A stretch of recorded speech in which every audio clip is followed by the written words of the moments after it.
그러나 고통을 겪고 있는 사람들에게 어둠은 이제 사라졌다. 전에는 그가 수불론 땅과 납달리 땅이 모욕을 당하도록 내버려 두셨지만 이후로는 바닷길과 요단강 저편의 땅과 이방 사람들이 사는 갈릴리를 영광스럽게 하셨다.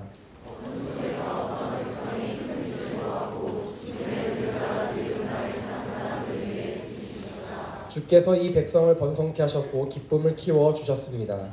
사람들이 추수할 때 기뻐하고 전리품을 나눌 때 즐거워하듯이 그들이 주 앞에서 기뻐합니다.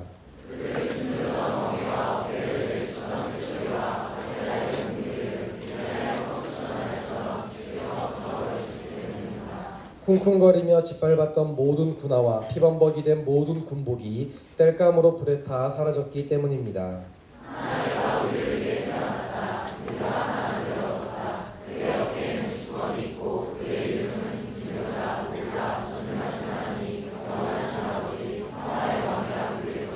함께 읽겠습니다.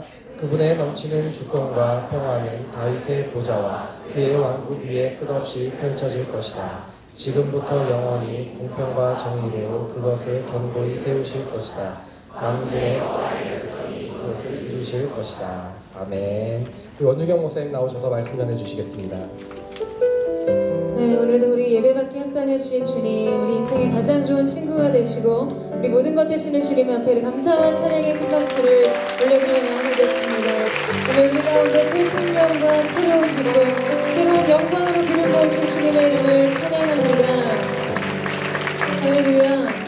네, 여러분의 박수의 소리가 굉장히 힘이 없게 느껴집니다. 네, 마음이 실린다면 조금 다르지 않을까라는 생각이 드는데요. 네. 굉장히 중요한 것은 우리는 이제 예배를 드리는 것으로 끝나지만 사실 예배의 마침은 하나님께서 그 예배를 받으시는 것에 있습니다. 그렇기 때문에 여러분 예배 드리는 것에 만족하지 마시고요. 정말 하나님께서 기쁨으로 이 예배를 받으셨는가에 주목하는 거룩한 예배자 되시기를 주님의 이름으로 축원합니다. 사소한 영적인 반응이라 할지라도 최고의 것을 드리는 가장 존귀한 가치를 하나님 앞에 드리는 거룩한 예배자 되시기를 축복합니다. 다시 한번 하나님께 영광과 감사 말씀드리겠습니다. 주님 그리스도께서 이것이 우리의 고백입니다. 기쁨도 하나님 모든 존귀와 능력을 주님께 올려드리니 기쁨으로 부르는 주시옵소서. 아멘. 사랑하는 여러분, 오늘도 성령 충만하십시오. 말씀 충만하십시오. 은혜 충만케 되는 놀라운 은혜가 우리 모두에게 있게 되기를 주님의 이름으로 축복합니다. 어저께 말씀을 준비하면서 제가 이전에 한 지체로부터 받은 이 나침판을 꺼내 보았습니다. 여러분 보이세요? 네, 인도의 한 골통품 시장에서 사다 준 것이었는데요. 이 앞에는 1920년이라고 쓰여진 이 포켓 나침판입니다. 뚜껑을 열게 되면 이제 안에 나침판이 나오는 굉장히 예쁘죠? 저는 마음에 들어요. 네, 근데 뭐 제가 이것을 저에게 선물을 해줬을 때 설마 이거를 유용하게 쓰라고 선물하지는 않았겠죠. 제가 교회에 오면서 나침판을 꺼내들고 여기가 북쪽이니까 동쪽 방향으로 10보 앞으로 이러면서 길을 걷는다면 여러분 슬픈 이야기가 될 것이에요. 요새 선생님 정말 힘들구나 여러분 그렇게 생각하시겠죠? 요새는 누구도 그런 방법으로 이 길을 찾고 방향을 결정하지 않습니다. 나침판은 우리 시대에 하나의 상징, 그 이상의 의미를 지니기가 어렵습니다. 이 개인이 사는 일상 속에서는 말이죠. 제가 그런 생각으로 이 나침판을 이리저리 돌려보다가 이 성경책 위에 올려두었는데 이 시대의 성경이 주님께서 우리 가운데 주시는 그 말씀이 오늘 이 나침판 같다는 생각을 하게 되었습니다. 상징적인 의미가 주는 메시지에는 감동을 받고 가치를 부여할 수는 있지만 일상의 삶 속에서 이 실질적인 기능은 잃어버린 나침판처럼 성경에 기록된 말씀이 우리에게 그렇지 않냐라는 생각이었어요. 이 치열하고 가혹한 경쟁사회를 사는 청년들의 삶 속에서 이 말씀이 얼마나 실제적인 방향이 되고 길이 되고 기준이 되고 가이드가 될지 말이죠. 여기에 적힌 1920년대를 사는 사람들은 정말 그들의 주머니 안에 나침판을 가지고 다니며 길을 찾았을지 모릅니다. 나침판이 알려주는 방향이 상징 이상의 의미였고 실제적인 필요를 채우는 중요한 기능을 감당했을 것이에요. 오늘 여러분에게 말씀은 어떻습니까? 의미를 부여해주는 가치에 불과합니까? 아니면 감동적인 상징입니까? 여러분, 눈에 보이는 상황을 따라 사느라 이 말씀이 우리 가운데 무엇을 말해주는지 혹시 잊고 살지는 않으십니까? 여러분, 상황을 판단하는 가장 뛰어난 지혜는 말씀 안에 있습니다. 말씀이 기준이에요. 말씀을 따라가셔야 합니다. 실질적으로 오늘의 한 걸음, 순간순간 매일을 이끄는 힘이 말씀으로부터 나오고 말씀으로부터 결정되어야 합니다. 이 비행 중인 조종사에게 안전 운행을 할 수 있도록 가장 중요한 역할을 하는 것이 시각입니다. 눈에 보이는 것에 의존하는 것이죠. 이렇게 조종사가 직접 눈으로 주변의 상황과 이 장애물들을 인식하며 비행하는 것을 시계 비행이라고 합니다. 그런데 특별히 전투기 조종사들이 밤에 시계 비행을 할 경우에 일어나는 빈번한 사고가 있다고 합니다. 그것은 시각에 의한 착각으로 인한 사고인데요. 착시 현상으로 인해 벌어진 사고라는 것이죠. 이 밤이 되면 하늘과 바다의 이 구분이 잘 가지 않습니다. 영롱한 하늘에 비춰진 밤하늘의 별빛도 바다의 물결 위에 비춰지기 때문에 이 하늘과 바다를 구분하지 못해서 바다를 향해 비행하는 경우입니다. 평소에도 시각에 의한 착각, 즉 이 착시 현상이 흔하게 일어나기 때문에 조종사들은 사전에 많은 훈련을 받습니다. 그래서 조종사들은 자신이 눈에 보게 되는 이 시계에만 의존하지 않고 비행의 고도와 또 경로를 전적으로 계기에 의존하며 조정하는 비행 방법을 취하게 되는데 그것을 계기 비행이라고 부릅니다. 사랑 여러분, 눈에 보이는 사실에 의존해서 살다 보면 사고 납니다. 진짜가 뭔지 구별할 수 없는 착시 현상이 우리 영혼 안에서도 일어난다는 것이에요. 롯이 눈에 보기에 좋아 여러분 그 땅을 따라갔고 마치 그곳이 하나님의 동산 에덴과 같았다고 성경은 기록합니다. 이 롯의 판단이 탁월한 선택 같아 보이지만 그곳은 멸망의 선 소돔이었어요. 사랑하는 여러분, 저와 여러분의 인생에 오직 말씀을 따라가는 은혜가 있게 되기를 주님의 이름으로 축원합니다. 모든 결정을 말씀 안에서 하세요. 모든 순간이 말씀의 통제를 받도록 하십시오. 여러분, 그곳에는 생명이 있을 것입니다. 그곳에 바른 길이 열릴 것이에요. 저는 오직 사랑하는 SNS 공동체 믿음의 청년들이 말씀의 길을 따라가고 말씀의 방향을 따라 걷는 하나님의 사람들 되시기를 주님의 이름으로 축원합니다. 옆 사람에게 말해주세요. 말씀 안에 모든 답이 있습니다. 말씀을 신뢰하십시오. 축복하시겠어요? 말씀이 주는 놀라운 하늘의 은혜를 경험하는 우리 모두가 되기를 축복합니다. 오늘 우리가 함께 읽은 이 말씀은 강력한 반전의 메시지로 시작되고 있습니다. 우리가 살펴보지 않고 넘어오게 됐던 이 7장의 이하의 말씀과 8장은 남유다에 대한 심판을 경고하고 있습니다. 이 북이스라엘과 아람의 연합군의 침공 앞에서 하나님의 거듭된 말씀에도 불구하고 임마누엘의 약속에도 불구하고 하나님을 신뢰하지 않고 아수르를 의지한 그들의 불신앙에 대한 징계였습니다. 그래서 그들은 흑암의 고통을 받게 되었어요. 이것이 8장에 기록된 말씀입니다. 그들은 어둠이었어요. 그리고 이어지는 것이 오늘의 본문입니다. 이 원문을 보면 키라는 접속사로 시작이 되는데요. 원래 이 단어는 주로 이유 접속사로 사용이 되지만 이 본절에서는 특이하게 앞의 구절과 본절을 대조시키는 용법으로 사용이 되었습니다. 그러니까 이유 접속사 하면 그들이 하나님의 말씀에도 불구하고 하나님을 믿지 않았기 때문에 흑암 중의 고통을 받게 되고 그래서 이어질 내용이 등장하는 구조가 되어야 한다는 것이죠. 그런데 오늘 말씀은 지금 이 앞에 있는 내용과 사건의 흐름을 완전히 뒤집는 그럼에도 불구하고 그러나 라는 반전의 이야기의 접속어로 사용이 되었다는 것입니다. 여러분, 오늘 이 접속어가 우리에게 남기는 이 감동은 무엇일까요?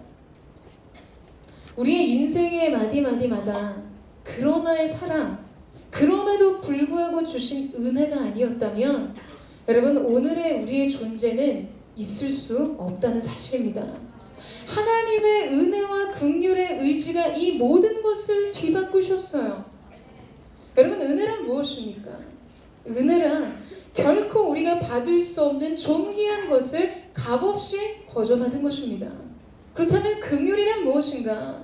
우리가 마땅히 받아야 될 죄의 대가, 우리가 치러야 될 징계와 심판의 결과를 받지 않는 것, 받을 수 없는 것을 받고 받아야 할 것을 받지 않는 것, 여러분, 이것이 바로 우리의 삶에 하나님께서 주신 은혜와 긍휼의 신비입니다.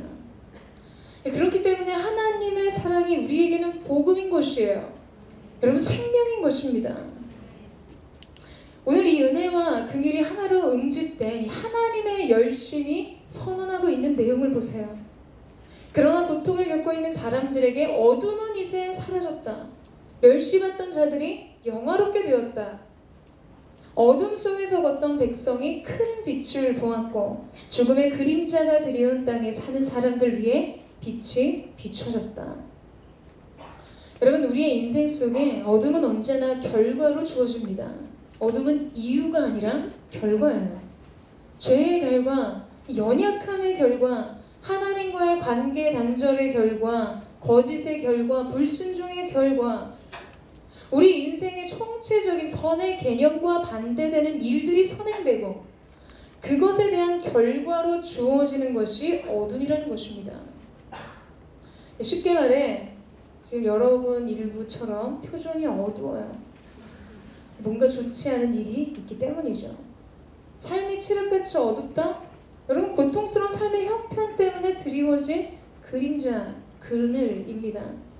재정의 문제, 건강의 문제, 가정의 문제, 많은 삶의 문제들이 삶을 어둡게 합니다. 영혼이 밝지 않아요. 마음이 밝지 않습니다. 영적으로 그가 옳지 못한 선택과 행동 위에 서 있기 때문이죠. 여러분, 우리가 우리의 인생을 살아갈 때 이 여러 삶의 정황과 상황과 내용들이 가져다준 어둠을 경험하게 됩니다. 어둠이란 우리 인생의 모든 비극적인 결과의 총합이라고 말할 수 있어요. 그런데 오늘 성경은 우리에게 이 어둠이 사라졌다라고 선포합니다. 여러분, 이 선언은 무엇을 말해주는 것입니까? 하나님께서 지금 오늘 우리 인생의 모든 고통스러운 죄와 연약함의 결과들을 제하셨다는 선언입니다. 죄와 사망의 저주를 끊어주신 것이에요. 할렐루야. 여러분, 오늘 빛이 임했다는 것은 어둠의 결과를 가져온 근본적인 모든 원인과 이유가 사라졌다는 것을 의미합니다. 마치 혈류증, 혈류병 걸린 여인의 고통의 근원이 말랐다, 마른 것처럼 빛이 임하면 어둠과 어둠의 이유가 함께 사라지는 것입니다. 여러분, 빛은 이 추상적인 것이 아니에요. 이 빛은 우리의 온전함을 설명해 주는 것입니다. 이 빛은 총체적인 회복을 상징합니다. 깨어졌던 평강이 회복되고 수치를 당하고 멸시를 받던 자의 명예가 회복되고 잃어버린 모든 가치들을 되찾는 영광, 여러분, 그것이 빛의 역사예요.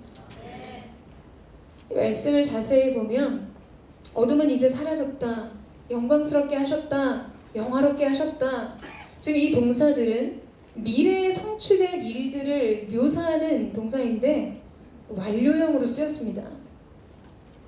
아직 일어나지도 않은 일이 과거적인 표현으로 쓰였다는 것이죠.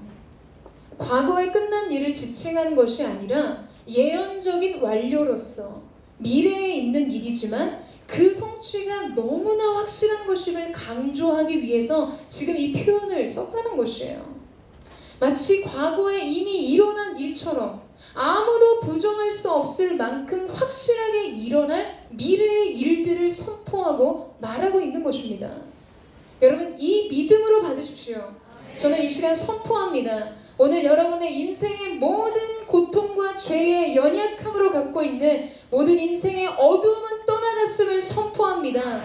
멸시와 수치를 당했던 모든 자의 명예가 회복되었습니다. 하나님께서 여러분의 인생을 영화롭게 하셨어요. 여러분 이 사실을 믿으십니까? 그 누구도 하나님의 일하심을 부인할 수 없고 막을 수 없다는 것이죠. 여러분 창조된 우리는 이 시간을 살지만 시간을 창조하신 하나님께서는 과거와 현재와 미래가 하나입니다. 이미 그것은 우리 안에 이루어진 회복이요 나타날 영광이라는 것이죠. 여러분 이 사실 믿으세요? 하나님께서 지금 우리의 미래를 보시고 오늘 우리에게 회복의 영광을 새 소망을 말씀하시는 것입니다. 여러분 그 놀라우신 하나님의 영광의 은혜가 여러분의 인생 속의 모든 어둠의 그늘을 내어 쫓으시는 하나님의 빛의 역사가 오늘 예배하는 하나님의 사람들 가운데 있게 되기를 주님의 이름으로 축원합니다. 총체적인 빛의 사역, 회복의 빛의 역사가 여러분의 영혼과 모든 삶의 영역 속에 임하게 되기를 주님의 이름으로 축원합니다. 자 여러분 이제 3절을 보세요. 주께서 이 백성을 번성케 하셨고 기쁨을 키워주셨습니다. 사람들이 추수할 때 기뻐하고 전리품을 나눌 때 즐거워하듯이 그들이 주 앞에서 기뻐합니다. 이스라엘 백성 안에 기쁨이 회복되었고 승리가 있음을 보여주는 장면이죠. 축복과 번영과 부요가 다시 그들에게 찾아왔습니다. 자 그리고 바로 이러한 이유가 4절 말씀에 등장합니다. 우리 4절 말씀을 같이 한번 읽어보도록 하겠습니다. 시작.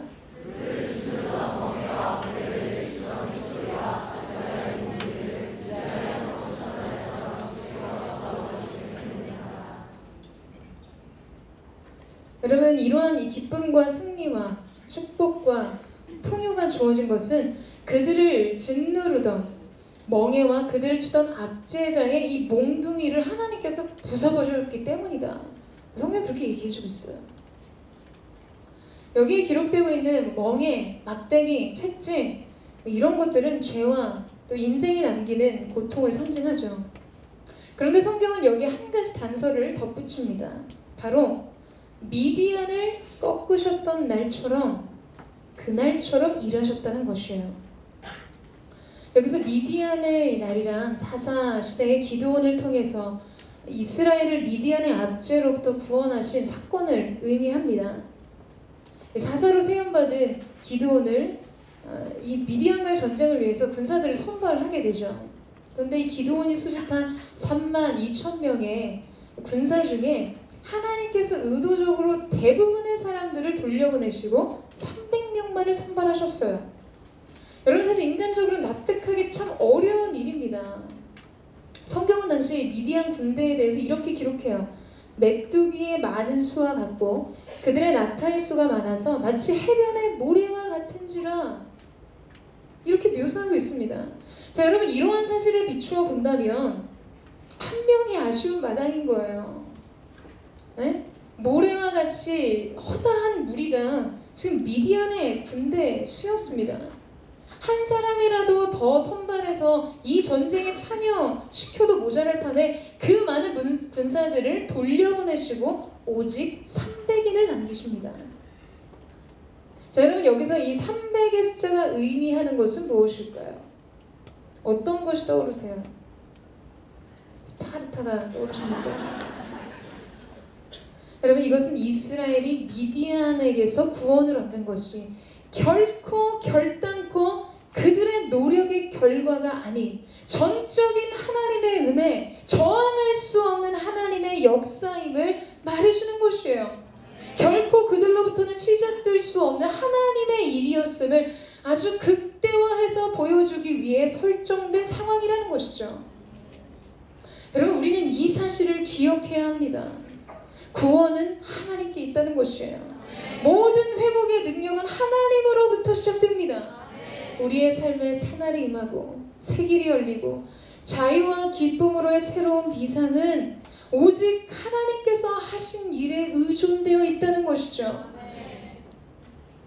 근데 여러분, 우리 인생의 실패와 불행은 예수님께서 이미 해주신 일이 아니라 우리가 해야 할 일이 더 중요해질 때 발생합니다. 그래서 성공했을 때 교만을 낳고, 그래서 실패했을 때 절망을 낳는 것이에요. 왜? 그분이 하신 일이 중요한 것이 아니라 내가 해야 할 일이 중요해지기 때문인 것이죠. 여러분, 우리가 잘 알기로는 이 독수리는 하늘의 제왕이라고 불리죠. 어떠한 상황과 이 최악의 조건 가운데서도 비상을 잘하는 새로 알려져 있습니다. 그러나 조류 학자들에 의하면 이것은 오해라고 이야기합니다. 독수리는 날개를 펴면 그 전체의 길이가 한 2m 정도가 된다고 하는데요. 그렇기 때문에 자신의 날개로 날아오르는 일은 거의 불가능에 가깝다는 것이죠. 성경을 보면 하나님을 앙망하는 자는 독수리 날개쳐 올라감 같을 것이라고 말합니다. 그러니까 우리가 이 말씀을 언뜻 딱 보게 되면 마치 날아오름의 주체가 독수리 자신에게 있는 듯 보여지죠. 독수리가 스스로 이 힘으로 날개를 퍼덕이는 노력과 이 수고를 통해서 날아오르는 것처럼 묘사되고 있는 듯 합니다. 우리가 이러한 이해를 가진다면 여러분, 우리는 하나님의 뜻대로 살기 위해, 거룩해지기 위해, 인생에 당면한 문제의 파도와 풍랑을 이기기 위해 스스로의 날개를 퍼덕이게 된다는 것이에요. 그러나 결과는 참패입니다. 우리말 성경에는 날개치며 올라간 같을 것이라 했지만 영어 성경에는 soaring이라고 표현하고 있습니다. 여기서 말하는 soaring은 스스로의 노력이나 수고로 날아오르는 것이 아니라 활공을 의미하는 것이죠. 이 활공이란 여러분 이 패러글라이딩 하는 것과 같은 이치인데요. 한번 저희 대한청년부 교육자들이 패러글라이딩을 하러 간 적이 있었습니다.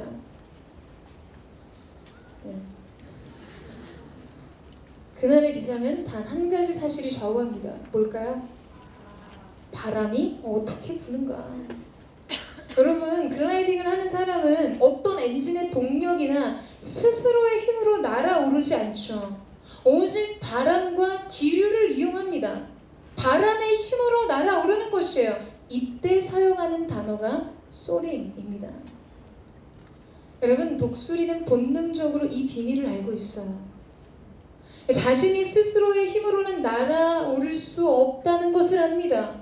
그렇기 때문에 밑에서 불어오르는 기류를 이용해서 급상승하는 거예요. 비상하는 것이에요.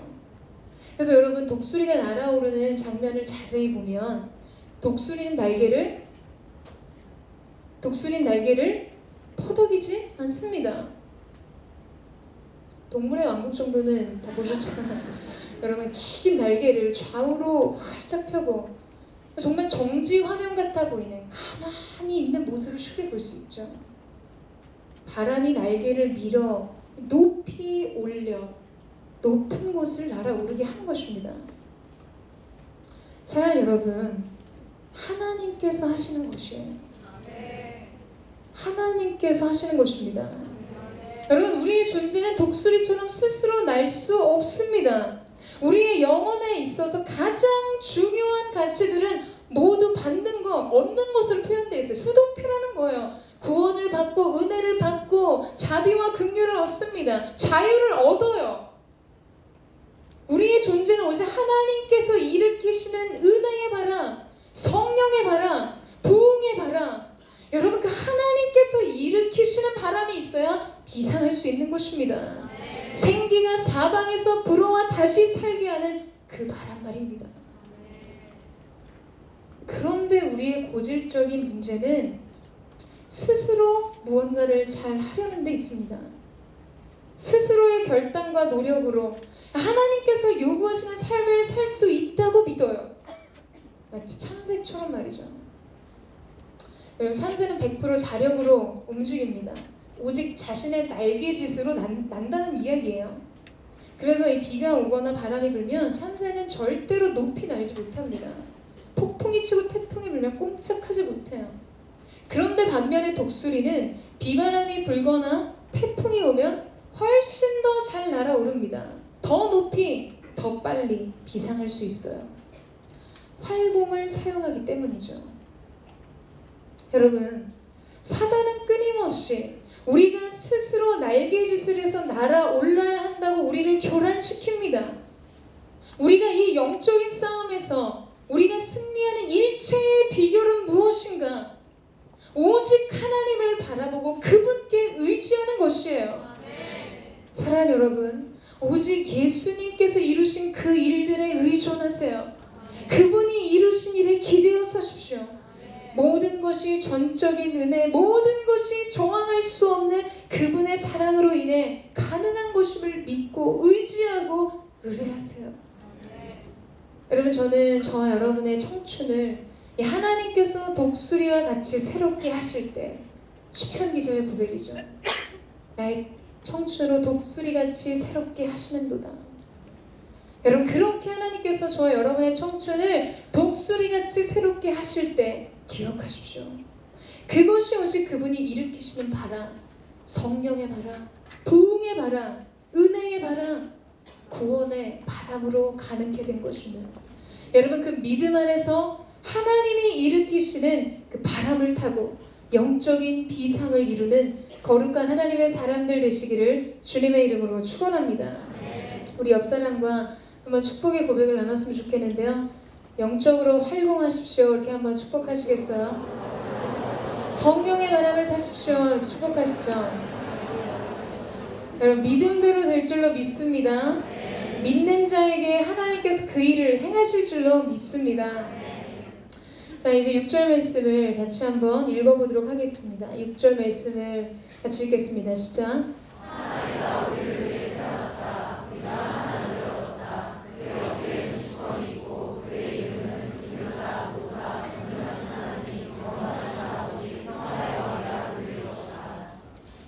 이 말씀 지난주에 우리가 이 7장에서 살펴본 것 같이 이 메시아에 대한 예언입니다. 오늘 본문 속에서 전에 고통 중에 있었던 백성에게 임하는 빛, 희락, 자유와 이 회복의 은혜는 바로 지금 이 아이의 탄생, 메시아의 오심으로 주어졌다는 것을 말해주고 있습니다. 옛 그 고대 근동의 관습을 따르면 여러분, 새로운 왕이 이 등극을 할 때 새 왕을 높이는 여러 별명을 즉위 문서에 올리는 풍습이 있었습니다. 그런 관습이 있었어요. 마치 그런 것처럼 이 주님의 그리스도에 대한 이름들을 본문이 언급하고 있는 것입니다. 그리스도를 높이는 그분의 이름들이 열거되어 있는 것이죠. 근데 사실 여러분, 이 히브리어로 이름이라는 단어, 쉔이라는 단어는 사실 우리가 이렇게 불러주는 이름, 그 사람을 나타내는 모습 그 자체가 아니라 본질이라는 뜻을 가지고 있어요. 오늘 이것이 바로 그리스도의 본질이라는 것입니다. 그 본질을 우리에게 주셨다는 것이에요. 첫 번째로 그분의 이름은 기묘자 모사라고 표현되어 있습니다. 원문을 보면 사실상 이 두 가지는 한 덩어리로 되어 있어요. 즉, 기묘한 모사, 기묘한 전략과 전략자, 지혜자, 뛰어난 조언자, 또 우리의 영혼의 상담자라는 의미를 가지고 있죠. 그 누구도 감히 생각하지 못했던 놀라운 계획들을 세우고 그 일을 이루신다는 것입니다. 자, 여러분, 오늘 이 이름이 주는 의미가 무엇일까요? 지금 우리에게는 여러분, 사실 그 이름의 뜻을 아는 것이 중요한 것이 아니라 그 이름의 능력을 경험하는 것이 중요한 것입니다. 그것이 우리 가운데 필요한 것이에요. 우리가 백날 그분의 이름이 기묘라 모사라 전능하신 하나님이라 영존하신 아버지라 평강의 왕이라 그 이름이 나타내는 의미를 아는 것은 우리 인생의 변화, 본질적으로 우리가 능력을 가진 삶을 사는 것과는 무관하다는 것이에요. 오늘 그 이름의 능력을 경험하는 것이 필요합니다. 그렇다면 여러분, 여러분의 인생에 대해 누구와 상의하시겠어요? 누구에게 지혜와 전략을 얻으시겠습니까? 기묘한 전략가, 놀라운 지혜자, 그분이 우리 구주 예수 그리스도라는 것입니다. 제주도에 가면 김영미로 공원이라는 곳이 있는데요. 가보신 분들 계실 거라 생각합니다. 제가 우습게 알고 거만하게 들어갔다가 겸손하게 나온 적이 있었어요. 심지어 중간에 남이 흘리고 간 이 미로 지도를 보고 가는데도 도통 모르겠더라고요. 들어갈 때 지도를 주는데 필요 없다고 들어갔는데 남이 떨어뜨린 지도를 주워서 보고 있었어요. 공원 중간에 전망대가 있거든요. 근데 한 팀이 저희만큼 헤매다가 두 사람을 마치 정탐꾼처럼 파손해서 전망대로 올려보내더라고요. 그리고 그곳에서 미로공원 전체를 조망하면서 자기 팀에게 방향을 제시하는 것을 보았습니다.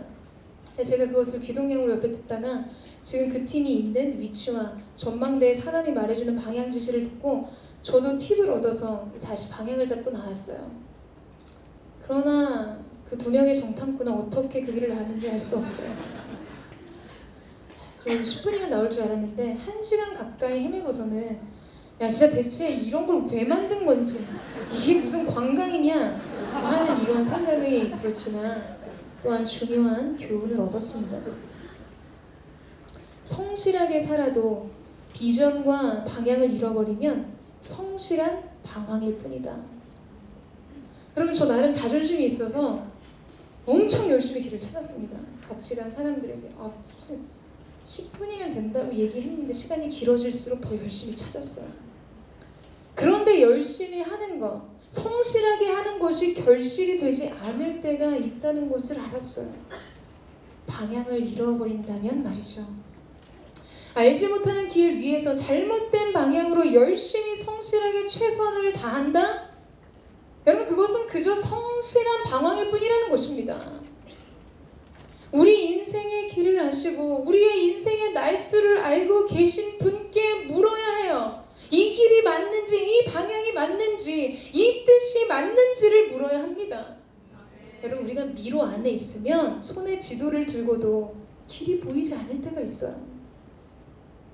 우리와 다른 시야, 다른 관점 위에서 우리 삶의 전체를 조망할 수 있는 분께로 가야 합니다.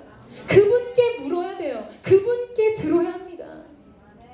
사랑하는 여러분, 예수님은 기묘한 전략가, 기이한 지혜자이십니다. 그런데 왜 우리가 그분을 곁에 두고도 왜 우리는 그분께 묻지 않고 그분께 듣지 않는 것일까요? 저는 오늘 우리의 전 존재가, 우리의 영혼이 그분의 음성을 청취하는 귀가 되기를 주님의 이름으로 축원합니다. 기묘라, 모사라, 우리의 인생을 향한 주님의 지략을 듣게 되는 은혜, 주님으로부터 우리의 인생의 방향과 비전을 보게 되는 그 꿈의 지도, 인생의 청사진을 발견하게 되는 하나님의 사람들 되시기를 주님의 이름으로 축원합니다. 두 번째로 그분의 이름은 전능하신 하나님, 영원하신 아버지이십니다. 여러분 어린아이들은요 자기 자신의 연약함이나 무능에 대해서 고민하지 않습니다. 왜 기저귀가 이렇게 잘 채워지지, 이런 고민하는 애들 없다는 거예요. 그런 걸로 실망하고 오늘 내가 걸었어야 하는데 난 여전히 왜 기는 존재인가, 이런 걸로 자존심 상해하거나 자기 자신에 대해서 무가치한 감정을 갖지 않는다는 거예요. 그래서 조카들을 보니까 명백합니다. 여러분 왜일까요?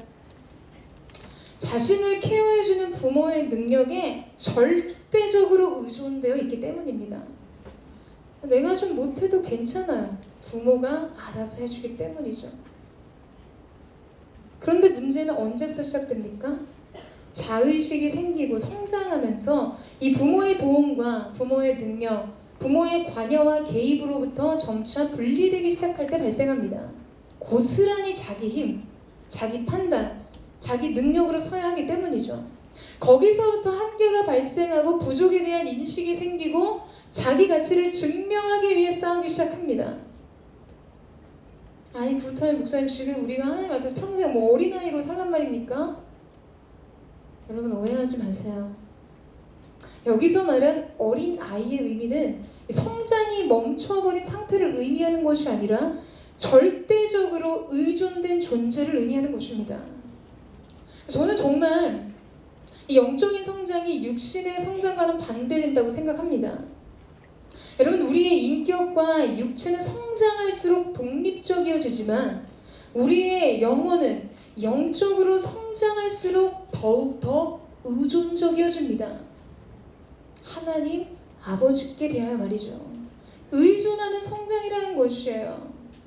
그분이 영원하신 아버지라면 우리는 그분 앞에 영원토록 자녀입니다. 여러분, 부모 눈에는 나이 40을 먹어도 나이 50을 먹어도 자녀는 자녀일 뿐이에요. 내 품 안에 자식입니다. 그런 거 많이 경험하시잖아요. 나이테가 점점 늘어나도 부모 앞에서 여전히 여러분은 어린아이 같이 느껴지는 것이에요. 여러분, 우리의 문제는 우리가 하나님으로부터 독립하려고 하는 것에 있습니다. 바로 그때 그분의 전능하심의 공급이 우리의 삶으로부터 끊어지게 되는 것이죠. 우리가 전능하신 그분의 이름을 경험하는 삶을 위해서 우리가 반드시 필요한 것 한 가지가 있다면 여러분, 그것은 그분께 의존된 자녀로서의 삶을 사는 것입니다. 여러분, 이 사실에 동의하십니까? 그때 우리는 우리의 무능의 이유 때문에 낙심할 필요가 없어요. 왜냐하면 하나님께 도움을 요청하면 되기 때문이죠. 우리 자신에 대해서 실망할 이유가 없습니다. 왜냐하면 우리는 원래 그런 존재이기 때문이에요. 선할 것도 기대할 것도 없는 그런 사람들 맞습니다. 여러분, 찬양에 그런 찬양 있잖아요. 굉장히 노골적인 벌레 같은 날 위에. 찬양은 벌레 같은 날이라고 막 고백하면서 조금이라도 존중받고 대우받지 못하면 난리 납니다. 뒤집어져요. 그냥 그 사실을 인정하면 벌레 같은 미물 같은 존재, 먼지와 같은 존재, 흙에서 창조돼서 그저 흙으로 돌아가는 그러한 존재임을 인정하고 전적으로 그분께 의탁하는 것이에요. 여러분, 그런데 놀라운 것은 그 순간 우리는 비로소 우리의 위대함을 보게 된다는 것입니다. 하나님의 전능과 연결되어 있는 우리 존재의 탁월함을 보게 되는 것이에요. 여러분, 저는 그 놀라운 발견이 여러분의 삶 가운데 있게 되기를 주님의 이름으로 축원합니다. 이것이 바로 바울이 말한 그리스도 안에서 자기 자신을 발견하는 것입니다. 저는 저와 여러분이 전능하신 하나님, 영원하신 아버지께 의존되어 있는 가장 위대한 성장을 지속하는 하나님의 사람들이 되시기를 주님의 이름으로 축원합니다. 자, 마지막으로 그분의 이름은 평강의 왕이라고 기록하고 있어요. 통치자인데 어떠한 통치자인가? 평강으로 다스리는 분이라는 것입니다. 7절 말씀을 제가 이 표준 세번역 버전으로 준비했는데요. 같이 한번 읽어볼까요? 시작.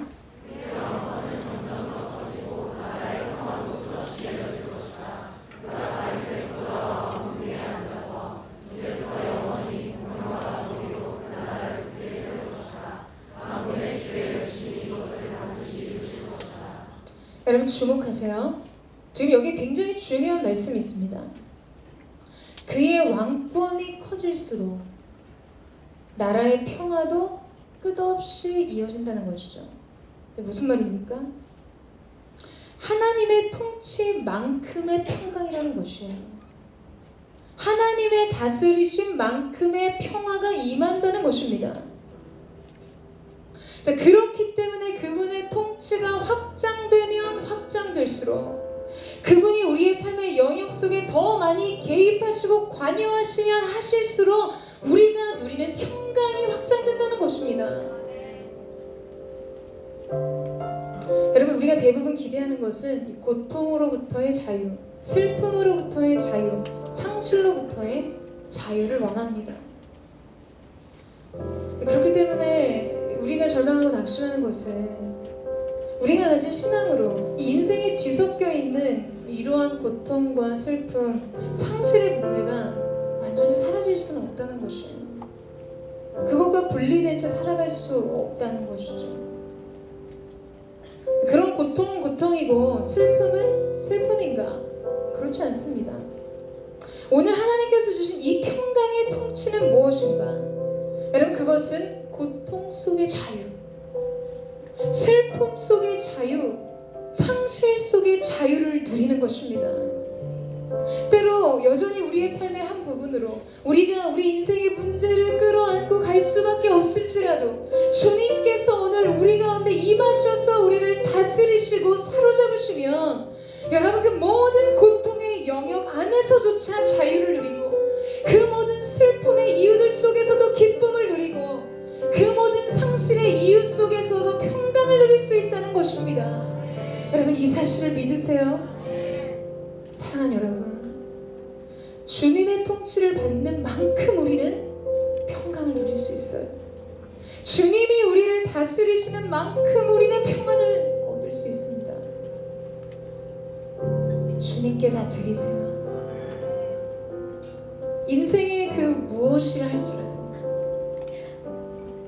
그것이 여러분 인생에 가지고 있는 슬픔과 상실과 고질적인 내 인생의 연약함과 상황과 환경의 문제를 할지라도 그 무엇이라 할지라도 그분 안에 있으면 평강의 능력이 되어 우리에게도 돌아올 것입니다. 하나님께 맡기면 하나님의 열심히 이 모든 것을 이루실 것이에요. 오늘 말씀은 우리 가운데 분명히 명시하고 있습니다. 하나님께서는 우리에게 한 아들을 주셨습니다. 그리고 우리는 그 아들을 얻었습니다. 우리가 이 아들을 얻을 때 우리는 그 아들로부터 주어진 모든 것을 얻게 될 것입니다. 주 예수께서 우리에게 오실 때 우리는 전에 고통받던 자들이 아닌 기쁨으로 인생을 추수하고 승리의 전리품으로 즐거워하는 자들이 될 줄로 믿습니다. 모든 어두운 고통이 떠나가고 기쁨과 능력과 명예와 인생의 평강이 회복되는 오직 그리스도 예수를 통해 그분의 전능에 기대어서는 삶을 살고자 주님 앞에 자기 인생의 모든 것을 내어드리는 하나님의 사람들의 삶 속에 이 완전한 하늘의 평강을 임하게 될 줄로 믿습니다. 저항할 수 없는 하나님의 사랑, 전적인 하나님의 은혜와 긍휼 앞에 여러분 그저 환영하세요. 주님, 여러분 자신이 오늘 어둠이고 슬픔이고 그늘진 마음, 상처받은 마음, 낙심한 마음, 무기력한 마음 그 마음이라 할지라도 그 마음 그대로 평강의 왕이신 주님께 가면 여러분 그 나라는 끝없이 이어지는 주님의 평강의 능력, 넘치는 평안으로 사로잡힌 기쁨의 나라가 될 줄 믿습니다. 여러분의 인생, 여러분의 삶, 여러분의 모든 삶의 영역이 이와 같게 되기를 주님의 이름으로 축원합니다. 우리 같이 찬양하며 주님 앞에 나아갔으면 좋겠습니다. 주님, 지치고 권고하고 때로는 피곤한 우리의 인생, 가혹하기까지 한 치열한 우리의 인생의 한복판에서 우리가 전능하신 주님의 어깨에 기대기를 원합니다.